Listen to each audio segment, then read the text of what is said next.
Under the sea off the Bahamas are these stones all that remains of the lost world of Atlantis. Silent for 3,000 years will these colossal heads reveal the secrets of Central America's first civilization. Deep in the limestone of a Mediterranean island, who and what created the mystery tracks of Malta? Mysteries from the files of Arthur C. Clarke, author of 2001 and inventor of the communications satellite. Now in retreat in Sri Lanka, he ponders the riddles of this and other worlds.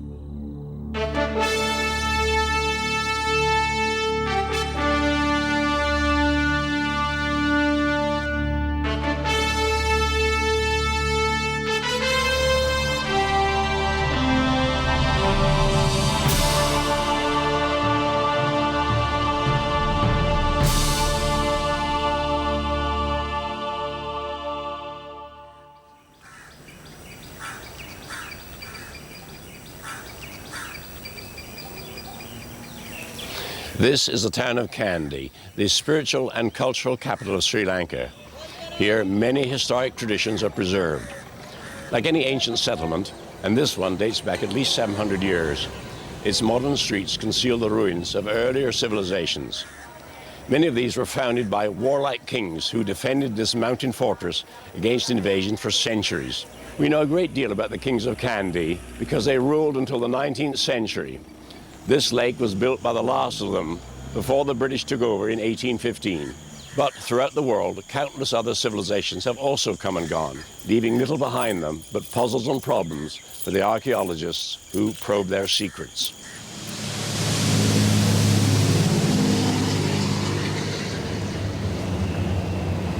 Only 30 minutes by air from Miami Beach in Florida, Bimini calls itself the gateway to the Bahamas. For tourists, the place is paradise, but for seekers of lost worlds, Bimini may be the site of the most alluring lost civilization of all. Bill Donato believes that beneath these waves is evidence which could prove that Atlantis lay here. A civilization said to have flourished 10,000 years ago, until the seas rose around it and swamped the place forever. In 1926, the American medium Edgar Cayce predicted that the true site of Atlantis would emerge at Bimini in the Bahamas. Cayce sent a follower to look for signs under the sea.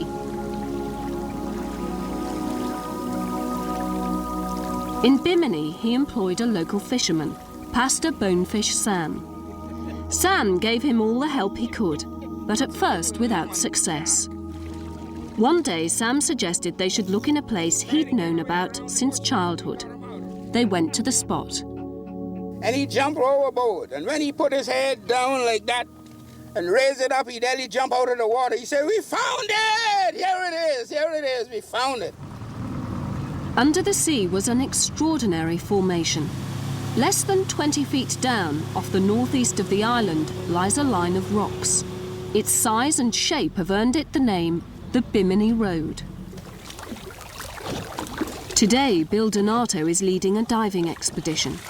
He's convinced that the so-called Bimini Road will one day reveal its secrets and prove that this really was Atlantis. When you go overboard, the first thing you see is this huge arrangement that looks like a very large underwater pavement with stones intersecting at right angles, dead straight alignments. It's really amazing. It looks very artificial. It doesn't look anything like what the beach rock looks like. I personally think, because of the particular shape, that it is some kind of ancient docking facilities. Every time I see this, it's amazing. It's like I'm looking at something really ancient, really big, and it's impressive. Depending on what angle you look at, you always see something different. Donato's mission is to collect rock samples. He hopes independent analysis will show that the road is indeed a man-made construction. Today we were taking samples of the stone, and there seems to be more than one type of stone down there, and on some of the bigger stones it seems to be extremely encrusted, so I'm not sure whether we got what was actually on the inside or on the outside. Also, some of the stone appears relatively soft, other is very hard. I can't see how nature would place these here. Nature would not set them down exactly straight, and it wouldn't have right-angled orientations to it. That just doesn't happen. Especially it wouldn't have equal spacing between them, which is also a feature. I wouldn't just bet all my money or my time and effort that this is Atlantis. I would bet my life that this is Atlantis. At Britain's building research establishment, Donato's samples from the Bimini Road are prepared for microscopic examination. Thin slices of the stone have been mounted on slides for analysis by Kelvin Pettifer. Well, it's clearly from the seabed. If we look at the hand sample, we can see marine growths on there. What we see on the upper edge of this sample is a thin section through these marine growths. Pettifer's examination reveals that the rock is of very poor quality. If anyone had used it to build a road or a quayside, it wouldn't have lasted very long. This is not a particularly good limestone for pavement work where heavy wear is to be expected. The individual grains, or the allochems as they're called, are bonded together so loosely and poorly that heavy wear rates could be expected very rapidly, especially if wheeled vehicles were being driven down there at all, or animals like horses. No, it would wear very quickly and would not be really suitable for a wearing surface. The evidence, as far as I can see, is that it's not a suitable rock for a road, and makes me believe that this is not a road at all. Atlantis is still a mystery to me. I'd love to believe it. I really would, but this is not conclusive proof as far as I'm concerned. Atlantis was described by a Greek philosopher Plato in 300 BC. He wrote of an island surrounded by channels of water. It lay somewhere beyond the Pillars of Hercules, as the Straits of Gibraltar were known. He described how Atlantis was swallowed up and destroyed by a gigantic flood. Ever since, the mystery of this lost civilization has enfolded explorers, archaeologists, and mystics. Above the Aegean Sea of Plato's homeland, Greece, the dazzling white houses cling to the edge of a sunken volcano. This is all that is left of the island of Santorini today. The islands nearby form the rim of the volcano's crater, or caldera as geologists call it. Santorini is also known as Thera. It lies 80 miles north of Crete, where archaeologists have proved that a great civilization, the Minoan, did once flourish. Tim Druitt is a geologist who wants to get to the bottom of the story. Beneath this landscape of ash lie older and earlier secrets. In 1600 BC, in the Bronze Age, Santorini exploded. An eruption of this magnitude must have been a truly awesome event, and it's not at all unlikely that it would have been, the memory of it would have been preserved in some kind of legend. The discharge of 30 cubic kilometers of molten rock, at least 3 times larger than the Krakatoa eruption in 1883. So this would have been a truly enormous event, which would have had widespread repercussions in the Mediterranean area. Volcanic dust lay inches thick in Turkey and settled in the Nile Delta of Egypt. Rivers of hot ash hit the sea. Tidal waves crashed down to swamp the north coast of Crete. It was a cataclysm unequalled in human memory. Druitt and his colleagues have been using ground radar techniques to establish the lie of the land before the eruption of 1600 BC. Under the ash and the volcanic rock, they're drawing a picture of the island as it existed more than 100,000 years before. Druitt's biggest surprise came with the discovery of pumice solidified on top of the old island rock. It was found on a cliff face in the caldera and proved that even before the Bronze Age eruption, these steep cliffsides edged a crater. At this location, we're situated about halfway down the present-day caldera cliff beneath the main town of Thera. And this layer of pumice, which is from the opening phase of the Great Bronze Age eruption, lies here upon much older deposits. And between these deposits, which are about 100,000 years old, and the Bronze Age pumice is a layer of soil. So we know here that this cliff line must have been exposed, must have existed prior to the onset of the Bronze Age eruption. If we trace this old surface along and we map it geologically, we can in fact show that this ancient cliff line extends to present-day sea level. And so the entire caldera wall here beneath Vera was already in existence in the late Bronze Age. The caldera at that time was flooded, much like the caldera today, and there was also at least one entrance to the sea in the southwest corner. And it was when Druitt compared his reconstruction of the earlier cliff line with a chart of Atlantis as described by Plato that startling similarities began to appear. A central island surrounded by water, a circular harbour, and even a channel to the open sea. There are striking similarities between our reconstruction of Bronze Age Santorini, which I stress is made entirely on geological evidence, and the description handed down to us by Plato. Plato describes that the Atlanteans quarried stones of white, red and black in colour, and if we look around the present-day caldera wall at Santorini, we can see typical volcanic rocks, white, red and black. Another similarity is that on the central island of Atlantis, Plato describes springs of hot and cold water, and of course on the present-day central island there are hot springs where the warm volcanically heated water rises to the surface. It's nice to think that one day we may solve the mystery of the Atlantis legend. We can never be sure.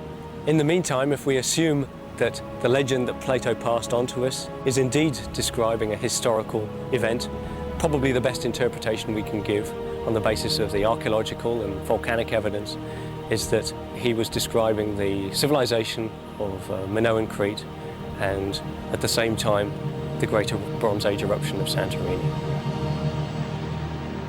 The legend of Atlantis is puzzling and beguiling, and one would like to believe that this paradise did once exist.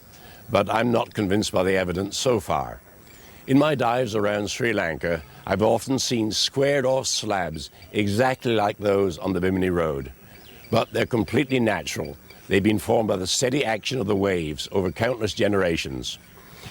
And Plato's account is based only on hearsay, suggesting that he was retelling a myth, only loosely based on a real-life event, like the eruption of the volcano at Santorini. Although I'd like to be proved wrong, for the moment, I agree with the expert who concluded that the millions of words written about Atlantis are science fiction and not historical truth. The tiny island of Malta, midway in the Mediterranean between Europe and Africa, has played host to many civilizations in its 7,000-year history. Stone Age farmers, the temple builders, the Bronze Age settlers, the Phoenicians, the Romans, the Arabs, and the great crusade culture of the Knights of St. John. But with history has come mystery. Away from today's roads lie older, enigmatic tracks, ruts cut deep in the limestone. They seem to start nowhere and lead nowhere. From the sky, they look like a modern railway system. Indeed, this place is called Clapham Junction after Britain's busiest railway station. But these date from long before any railway. Indeed, so ancient is this mystery that archaeologists and historians cannot agree when the tracks were first created. Professor Anthony Bonanno has devoted years to the riddle of the Maltese ruts. They occur very often in such a great concentration and that they are cut into very hard rock. And then there are some which seem to vanish into thin air. Others are even at the very edge of cliffs, so that someone has actually suggested that some flying objects might have been used. Someone else has even suggested that they were the result of visits from extraterrestrial people. They are so mysterious. Other archaeologists link the ruts with the temple builders. Bonanno believes they date from Roman times. He made a crucial discovery while researching ancient quarries. Whenever I managed to trace a quarry, I found cart ruts associated with them. And to explain great concentration of cartons in this place, I propose that they are actually associated with a huge concentration of quarries in the area. Bonanno's quarrying theory could explain why so many lines are found in one place. As stonecutters moved along the rock face, each line represents the shortest journey between the quarry and the road. Here, the stone would be carted away to building sites. And Bonanno believes the quarries hold the key to which of Malta's ancient civilizations made the ruts. The clue is in the size of the blocks quarried here. 61 inches by 21 inches. If you look at this whole stretch of rock, you'll find grooves of those same dimensions all over. This is where blocks of that size have been extracted to provide building stone. And from a wall deep in the Roman foundations of the present-day town Medina, Bonanno finds an exact match for his measurements. This firmly links the quarry at Clapham Junction with the Roman town. 61 inches by 21 inches. This is a typical Roman block with those typical Roman measures. This is the solution to the mystery of the cart ruts. It was the Romans who produced them to carry the stone from the quarry face to the road and from the road to the building site. Not everyone agrees with Bonanno's theory. This man, Frank Ventura, has walked all over the island investigating the tracks. He believes they're just simple roadways, but for him, the real mystery is what made them. Ventura carried out a detailed study of the ruts at Nasher. The measurements tell us that the track isn't even, the width of the track isn't even. There can be a difference of about 10 centimeters. So a fixed wheel cart would have stuck in these ruts because the wheels are not that flexible. Another thing is that the shape of the rut itself indicates that it wasn't a wheel with a metal rim. So definitely it wasn't a cart like the Romans used. The two theorists are preparing for an experiment which they hope will prove which one of them is right. Bonanno with his Roman cart theory, or Ventura with a slide car, a platform dragged on two long poles. It needs to be very hard because it has to run over the softer rock and form the ruts that we have been seeing. Ready? 1, 2, 3.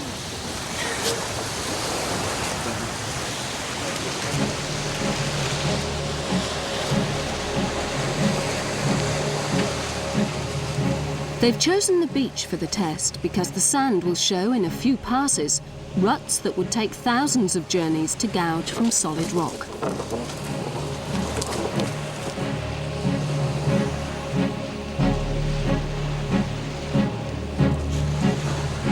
Meanwhile, in the cart corner, Professor Bonanno prepares to make his tracks. I have some trepidation as to whether the wheels will penetrate deeply enough into the sand. But I think in order to show that it really works, it needs to be done hundreds, if not thousands of times over the same rut. In the event, Bonanno's fears prove justified. As his tracks cross those of the slide car, everyone can see which one makes the deeper ruts. Bonanno is prepared to concede, partially at least. He still believes Roman quarrymen made the ruts, but he will reconsider the cart. Earlier on, I showed a certain certainty about the purpose of the cart ruts and the vehicle that was used. As far as the vehicle is concerned, I would tend to almost concede you, in some way, a victory. Only slowly do ancient civilizations give up their treasures to the archaeologist's trowel. In the 1880s, a workman in Mexico unearthed a colossal stone head, almost 5 feet high. From time to time, over the century that followed, others just as astonishing were uncovered. Gradually, it dawned on the archaeologists that the swamps of Central America concealed one of the great civilizations of the world, the Olmecs. Above the plains of Mexico, the plateau of San Lorenzo rises like any natural formation. But beneath lie the remains of the Olmec civilization, 3,000 years older than our own. For archaeologist Anne Cyphers, every inch conceals secrets waiting to be uncovered. The Olmec were a very important civilization, the first civilization, in fact, in Mesoamerica, that really set the pace, established many traditions, and started the whole trend of cultural evolution here. To study the Olmec is to study America's first civilization.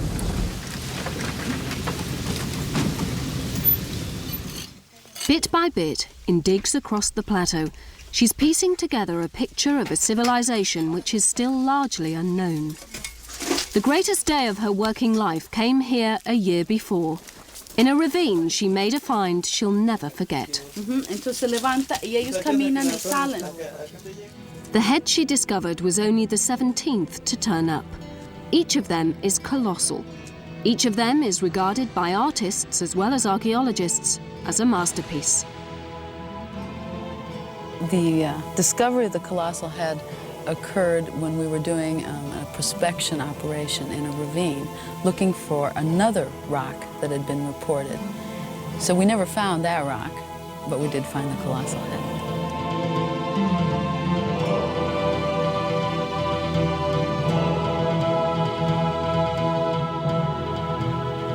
The head was lifted carefully from its hiding place of thousands of years under the watchful eyes of the villagers.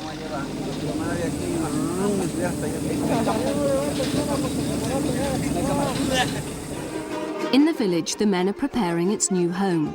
It'll be the centerpiece of their own museum. Every other head has been shipped to the capital, but this one is staying here. It's even got a nickname.